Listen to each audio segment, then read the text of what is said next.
High, আজ চলে আসলাম আবার একটা রেসিপি তোমাদের সাথে শেয়ার করতে। মাশরুম কিন্তু আমাদের সবারই খুব প্রিয়। তাহলে চলো বানিয়ে নেওয়া যাক। এদিকে দেখো, আমি সব সবজিগুলো কিন্তু কুচি করে কেটে নিয়েছি, শুধু আদাটা আমার কাছে পেস্ট ছিল তাই আমি পেস্টে দিচ্ছি। এবার মাশরুমগুলোকে কেটে নিয়ে ভালো করে ধুয়ে গরম জলে একটু ভাপিয়ে নিলাম। এবার জলটা ঝরিয়ে নেব।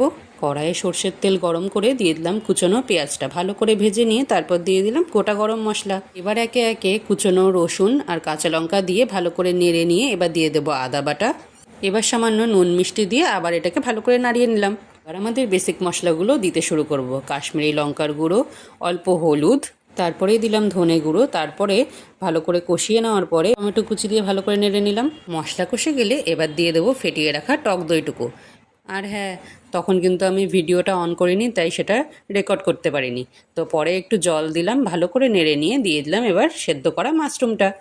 এবার এই মশলার মধ্যে ভালো করে মাশরুমটাকে কষিয়ে নিয়ে লাস্টে দিয়ে দেবো ক্যাপসিকাম। এখানে তোমরা ক্যাপসিকাম না দিতে চাইলে অন্য কোনো সবজিও কিন্তু অ্যাড করতে পারো। গরম জল দিয়ে কিছুক্ষণ ফুটিয়ে নিয়ে ব্যাস নামিয়ে নেব। চলো এবার খেয়ে নিই, টাটা।